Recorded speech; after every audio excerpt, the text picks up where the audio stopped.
Serena Williams, 44 years old, 1,375 days away from a professional match, and a competitive will that time has still not been able to erase. A living monument of women's tennis, the woman who once turned power, pride, and stubbornness into a weapon that forced an entire generation to change the way the game was played. But on June 9, 2026, at Queen's Club, London, Serena did not step onto the court to be honored as a legend. No tribute ceremony, no exhibition match, no farewell ritual, only a real scoreboard, real opponents, and her name being announced as if nearly 4 years of absence had never existed. In the stands, Olympia and Adira were watching their mother return. Beside her was Victoria Mboko, only 19 years old, nearly 25 years younger than Serena. Across from them stood the third-seeded pair Nicole Mellicar-Martinez and Erin Ritliff. Serena, still unleashed, serves approaching 120 miles per hour, still retained the instincts of a warrior, and they won 7-6, 6-2. But behind that victory lay a different truth. Serena graded herself only a C-, then spoke of what she had rediscovered: joy. Queens gave her a reason to believe, but Wimbledon only a few weeks later would force Serena to face a colder question. How far did her heart still want to go? And how far would a 44-year-old body still allow her to travel? I'll mention this just once. I've gathered these unforgettable sports stories, trivia, and memories into a book called The Golden Age of Sports Trivia for Seniors. If it sounds like something you'd enjoy, the link is in the comments.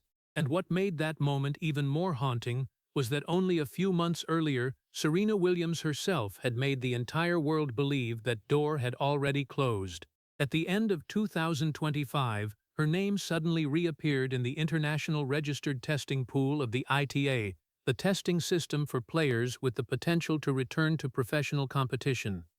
Just one small detail was enough to ignite every speculation. Fans began asking whether Serena was quietly preparing for a comeback no one dared believe was real. But then she shut everything down with a short, cold, and definitive sentence: "I'm not coming back." No ambiguity, no promises, not a single sign that the woman who had left the tour in 2022 still wanted to step back into the world that had once swallowed nearly her entire life. And then June of 2026 arrived. Serena accepted a wild card to play doubles at Queen's Club. But even then, she did not call it one last goodbye, did not stage a farewell tour, did not hand the public the feeling that this was the final chapter. She called it something else: this next chapter. Those two words said a great deal about Serena. In 2022, she had once called leaving tennis an evolution, a transformation rather than an ending. 4 years later, she again called the return a new chapter. For Serena, perhaps an athlete's life never needed a door slammed shut. And when that new chapter truly began on court, the skepticism immediately collided with something very familiar. Timing had not fully returned. Movement still carried the traces of nearly 4 years away, but the serve was still heavy enough to push opponents deep. The return instinct still flared almost by reflex. And most frightening of all, the competitive spirit remained intact. Serena and Victoria Mboko defeated the third-seeded pair 7-6, 6-2. For most athletes at 44, that might already have been a miracle. For Serena, it was still not enough. She graded herself only a C-, as if the standard that had once made her Serena Williams still refused to age along with the body. But then she spoke of something else, something softer than victory and deeper than the scoreboard: joy. Perhaps that was the first sign that this comeback was unlike any before. Serena had proven she could still win a professional tennis match. What she had not yet fully understood was why that victory suddenly no longer carried the exact meaning it once had. And perhaps that joy itself was the clearest sign that this return was different. For most of her career, Serena Williams had never stepped into a match simply to feel herself living in the moment. Every match was a test. Every result was a number. Every number carried rankings, titles, grand slams, and ultimately the way history would remember her. Victory was not merely joy, it was the currency of an entire empire. But at 44, Serena stood in a place where no match at Queen's could create any more legend for her, and no defeat was powerful enough to erase the 23 Grand Slams already carved into history. So when she said, "I don't have anything to prove, everything is a gain," the sentence sounded simple, yet it almost reversed the entire way Serena had once existed in tennis. The question was no longer, could she still prove she was Serena Williams? It became, did she still want to feel like Serena Williams? And in the stands at Queen's that day, the answer did not lie only inside her. Olympia and Adira were there. 4 years earlier, tennis and family had once felt like two paths, forcing Serena to choose one. She had left the tour not because she no longer loved competing, but because the life on the other side of the baseline was calling her in a different direction. But by 2026, family no longer stood opposite tennis. Family was sitting right beside it. Olympia was no longer only the symbol of the future Serena had chosen when she left the court. The little girl was beginning to become part of the reason her mother wanted to step back. In Berlin, Serena recounted that Olympia herself had said her mother should play doubles with Venus, and the little girl said it very seriously. There was something almost complete in that moment. The child who had once represented the life Serena chose outside tennis was now pulling tennis back into that very life. Joy had returned. Family had returned with her. But professional tennis does not care whether people come back for love, memory, or a daughter's request. It only poses a colder question: what can this body still do? And to understand why the Serena Williams of 2026 could stand before that question without panic, one must look back at something very simple. The woman returning this time was no longer the one who had left 4 years earlier. After giving birth to Olympia, Serena had once understood a comeback in an entirely different way. Back then, returning meant chasing what she had once possessed: the #1 ranking, the big finals, and the 24th Grand Slam always hovering just ahead. She had come very close, reaching 4 Grand Slam finals after becoming a mother, but that title never arrived. And then by 2022, Serena's question began to change. In the famous Vogue essay, she said she did not like the word retirement. She called that choice evolving away from tennis, as if she were not closing a life, but merely stepping into a different shape of herself. But behind that soft phrasing lay a far more painful truth. Serena had never wanted to have to choose between tennis and family. She had said outright that if she were a man, perhaps she would not have faced the same trade-off. But time did not grant her that luxury. Something had to give way, and if she had to choose between continuing to expand her tennis resume or expanding her family, Serena chose family. Not because she was no longer capable of competing, not because the fire had gone out, but because life had become larger than the rectangular court that had once defined nearly her entire identity. In 2023, Adira was born, realizing the very future Serena had chosen. In the years that followed, she mothered, grew Serena Ventures, built an entrepreneurial life, and learned how to exist in days without a scoreboard, without rankings, without Grand Slams to tell her where she stood. And that was perhaps the most important change. Serena had proven to herself that she could live with tennis no longer at the center of everything. So when she returned, tennis no longer owned her the way it once had. She had learned how to live without it. Now she was about to discover whether she could play again without handing her entire life back to it. But professional tennis has never cared how beautiful a story is, and Queen's Club needed only a few days to remind Serena Williams of that. After the emotional opening victory, Victoria Mboko encountered a knee problem in her singles match, forcing the Serena Mboko pair to withdraw from their next doubles match. No tragedy, no catastrophe, only a very cold reminder that a comeback does not follow the script people write in advance. For the first time, a knee injury interrupted Serena's return journey, but that knee was still not hers. Serena did not stop. She continued on to Berlin, pairing with Karolina Muchova, a more experienced partner, in a match far less fairy tale-like. This time, Serena and Muchova lost to Erin Routliffe and Juliana Olmos 6-4, 6-4. No comeback, no victory to turn everything into a perfect story, And precisely for that reason, Berlin mattered. Queens had proven Serena could still win. Berlin reminded her that the tour does not exist to honor a legend. The people on the other side of the net have no obligation to hand Serena a beautiful ending simply because the world wants to see it. But also in Berlin, a small detail shifted the direction of this return. Serena revealed that Olympia wanted her mother to play doubles with Venus. The little girl said it very seriously.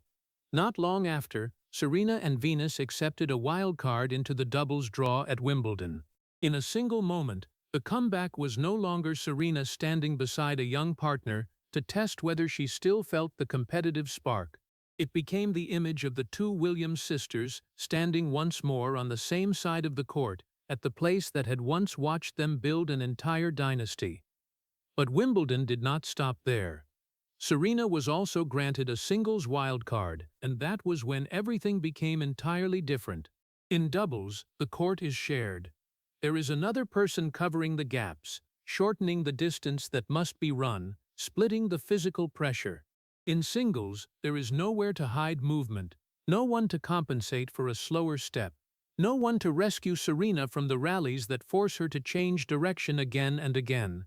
She must cover the court herself, recover herself, answer every question that 4 years of absence and age 44 are posing. Serena understood that. Before Wimbledon she said, "Who knows if I'll ever make it here again? This could be it." Not a confirmation of farewell, but an acknowledgement that this opportunity was so fragile she could not treat it as something guaranteed. Queens had answered whether Serena could still feel like a tennis player. Wimbledon was about to answer a far harsher question.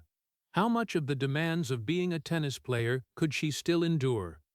And then June 30th, 2026 arrived, center court opening before Serena Williams as a place both familiar and strange. She was 44. Maya Joint was only 20. The two stood at opposite ends of a 24-year gap, nearly as long as an entire professional career. Serena had already been a Grand Slam champion before Joint was born, had once turned the grass of Wimbledon into part of her domain, had once stepped into this place with the feeling that everything could be conquered if she hit hard enough, ran fast enough, and refused to surrender long enough. But the woman who walked onto the court that day no longer possessed the body of Serena at 25, and Wimbledon 2026 had no obligation to remember who she once was. From the first set, Maya Joint showed she had not come to center court to play a supporting role in a nostalgic story. She entered the match calmly, unintimidated by the name across the net, not backing away from the applause reserved for Serena, and not allowing the legend to become a practical advantage. Serena still had power. The serves could still lift an entire stadium to its feet. The return still flashed the instinct that had once sent opponents into panic within a single beat. But singles quickly exposed what doubles could partially conceal. Movement. The court Serena had to cover alone was larger. The changes of direction demanded more. After a deep ball into the left corner, she had to recover to sprint the other way. After every long rally, a very small interval appeared between the Serena of the present and the Serena the public's memory still held. Points that had once felt like reflexes now required an extra step, an extra breath, a little more energy to complete. 4 years of absence did not appear in a single moment. It appeared in every small gap between ball and racket, between intention and the ability to arrive in the right place. Joint took the first set 6-3, not because Serena was finished, nor because everything that had once made her had vanished, but because time always leaves its traces, even on bodies that once made people believe they could not be touched. And then, at the end of that set, another sign appeared. Serena had a problem with her knee. Only a small moment. Not enough yet to know how serious it was, but enough to cast an additional shadow over the match. A 44-year-old body was having to process not only the speed of a 20-year-old opponent, but also the cold reminder from itself. Serena could have stopped. She could have accepted that the day of returning to singles after nearly 4 years did not need to be prolonged further.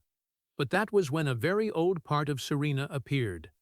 The second set began, and instead of disappearing, she clung to the match.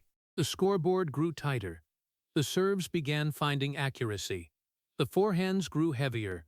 The shorter points helped her conserve steps, and every time Joint thought she had created a safe distance, Serena dragged the match back. Center court began to change its sound. At first it was the applause reserved for a returning legend. Then it became the noise of a real match heating up. The crowd was no longer looking at Serena only through memory. They began watching the scoreboard and believing she could take this further.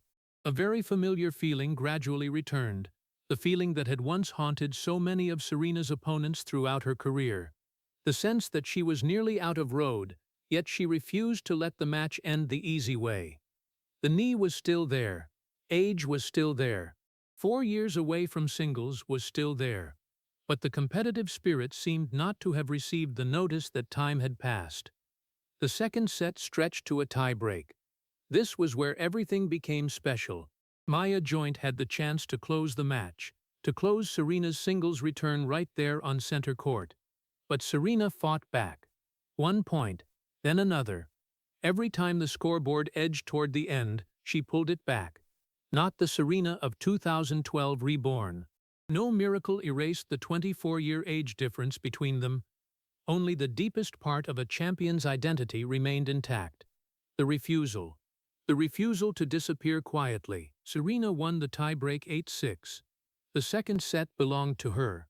The match moved into a third set, and for a few brief minutes, Serena Williams seemed to have found a way to bend time. Center court once again saw something it had witnessed many times before. Serena pushed to the edge, then somehow still pulling herself back. But time was not truly bent. It was only temporarily obscured. Into the third set, the difference began to reassert itself. Joint was 24 years younger. Her body recovered faster after every rally. The steps still kept their sharpness. Serena had to pay a higher price for every change of direction, every chase after the ball, every extended point. The knee problem became increasingly hard to ignore. She still hit, still fought, but the physical margin that had once allowed Serena to turn a defensive point into an attack had narrowed. And tennis, ruthless in its very neutral way, does not care whether the person across the net has 23 Grand Slams. It only counts the balls that stay in and the steps that arrive in time. Maya Joint won the third set 6-3, closing the match 6-3, 6-7-6, 6-3. Serena lost, but it was not a defeat that could be told with words like shattered or finished, because what had just happened contained a paradox far larger than the scoreboard. Serena no longer had the body of her peak years, yet the competitive identity remained strong enough to drag a player 24 years younger into a deciding set on center court after nearly 4 years without professional singles. She had lost the match, yet at the same time answered part of the largest question of the return. The champion inside her had not disappeared. Only the body had begun to impose new conditions. After the match, Serena did not fulfill the usual media obligations. The knee problem began to grow larger than what the audience had just seen on court. And while center court had closed the chapter of her singles at Wimbledon, something else still waited ahead. A moment carrying more meaning than any score. Serena was scheduled to play doubles with Venus.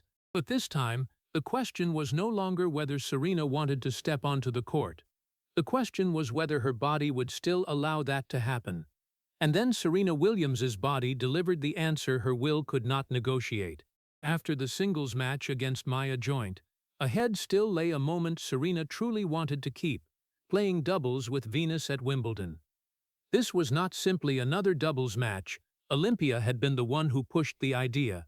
Serena and Venus had once won 14 women's doubles Grand Slams together, had once turned standing on the same side of the court into a symbol of an entire family that changed the history of tennis. And since the 2022 US Open, the two sisters had not once stood beside each other in a professional match. At Wimbledon, where the memory of them stretches across generations, that reunion was no longer measured by the next trophy. It felt more like a family moment. One more time the two sisters stepping onto the court, while Olympia and Adira could see what before they had only known through images and stories. Serena tried to recover. The organizers gave her more time. But the knee did not respond with emotion, did not care about history, and did not care how meaningful that moment was. In the end, Serena had to withdraw. She wrote, "I'm heartbroken to have to withdraw from doubles," and then more directly, "I did everything I could, but unfortunately my knee just isn't ready to compete."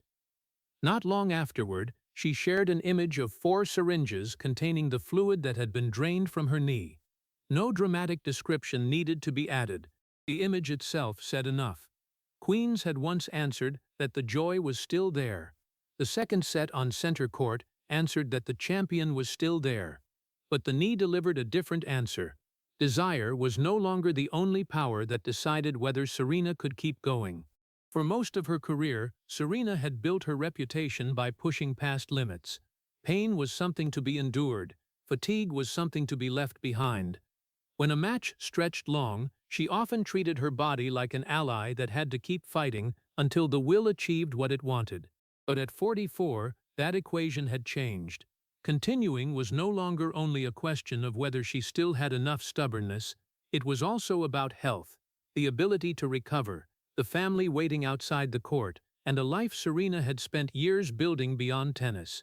The body did not betray her. It simply spoke a truth that a younger Serena might once have refused to hear. Sometimes wanting to play and being able to play are no longer the same thing. And it is here that one of Serena's most notable statements appears. After everything, she did not call the return a mistake. She did not call Wimbledon a disaster.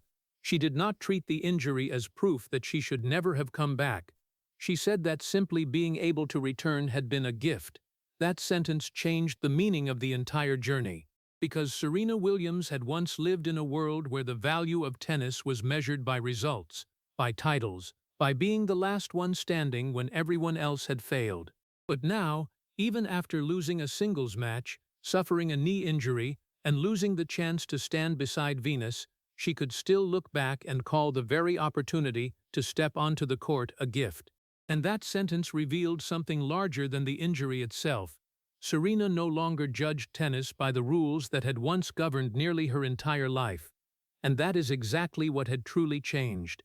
Not that Serena Williams suddenly rediscovered youth, not that her 44-year-old body reversed time, nor that a victory at Queen's or a set at Wimbledon made her career any greater. The first change lay in the meaning of victory.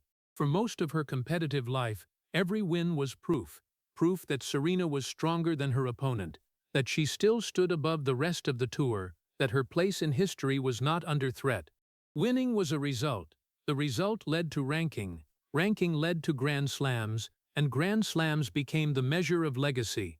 But at 44, a win could no longer make Serena any greater, and a loss could no longer take away what she had already built. So for the first time, tennis could become something else, an experience, a chance to feel alive in the part of herself she thought she had left behind.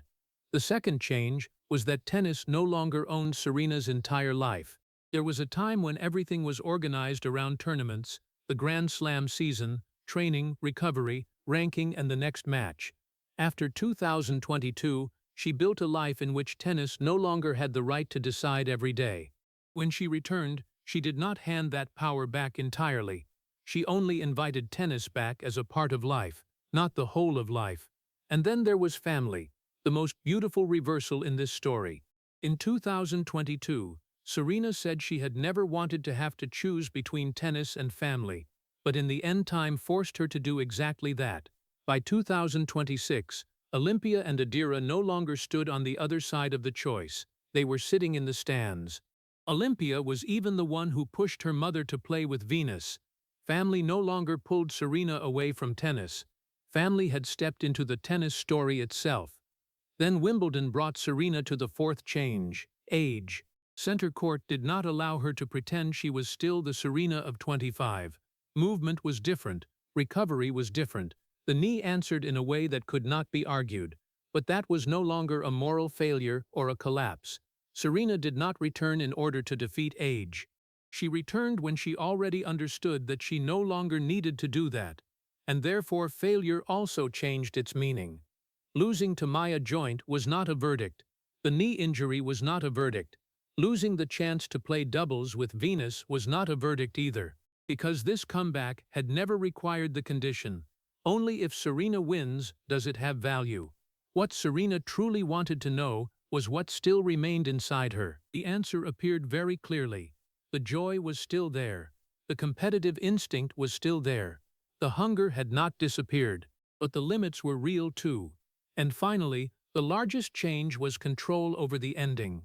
In 2022, biology, age, and the desire for another child pushed Serena toward a choice she could not keep postponing. In 2026, she had more power to choose: singles or doubles, with Venus or with another partner, one tournament or several, stop or continue.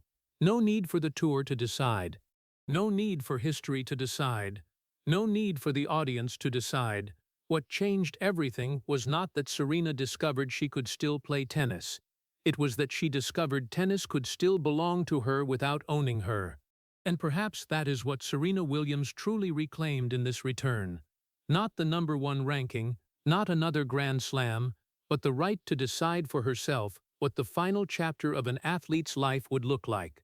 After having to withdraw from the Wimbledon doubles because her knee was not ready, Serena did not write a farewell. She did not call it the last match. She did not say the journey had closed. Instead, between disappointment and pain, she left a short, almost playful line: "Stay tuned to a city near you." If Serena had wanted to close the door, that would have been the moment she could have done it. But she did not. And then on August 3, 2026, the story opened once more.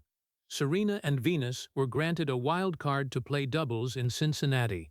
If they stepped onto the court, it would be the first time the two sisters competed in doubles together since the 2022 U.S. Open, and also the first time they played doubles together in Cincinnati. Serena 44, Venus 46. Wimbledon had blocked the reunion Olympia had once hoped for, but it did not erase the possibility that it could still happen somewhere else. And that is perhaps the largest lesson Wimbledon left for Serena. Not that she could play forever, not that age is only a number, but that she could choose the shape of her own return. Perhaps singles was no longer the only path. Perhaps doubles suited better. Perhaps a few tournaments were enough. Perhaps there was no need for a full schedule, no need for ranking, no need to turn every week of competition into a campaign to prove something to history. Serena did not need to know the final answer right away. As of this moment, there is also no basis to claim she will definitely play singles at the 2026 U.S. Open. And that very open space makes the story stronger. In 2022, Serena stood before the feeling that she had to choose one thing: tennis or the life she wanted to build outside it. In 2026, she no longer had to make a single decision for all the remaining years. She could choose step by step: one match, one tournament, one partner, one return, or one day stop completely. Before the comeback, everyone wanted to know why Serena Williams was coming back. After Wimbledon, the more interesting question had become a different one: how long does she still want this chapter to last? And therefore this story still has no full stop. On June 9th, after 1,375 days away from professional competition, Serena Williams stepped back onto the court so that Olympia and Adira could see their mother once more become an opponent. She won, graded herself only a C-, yet rediscovered a joy the scoreboard could not fully measure. 3 weeks later, on center court, she dragged an opponent 24 years younger into a third set, then had to accept a limit her will could not negotiate with her body. And only 1 month later, Serena still had not turned Wimbledon into a goodbye. Her name appeared again beside Venus in a new opportunity in Cincinnati. Serena no longer needed to prove that time could not touch her. Wimbledon had proven the opposite. Time had touched her very clearly. But what changed was that Serena no longer needed to defeat time in order to know who she was. The question now is no longer whether Serena Williams can return to being the woman she once was. It is how much longer the woman she is today still wants to keep playing.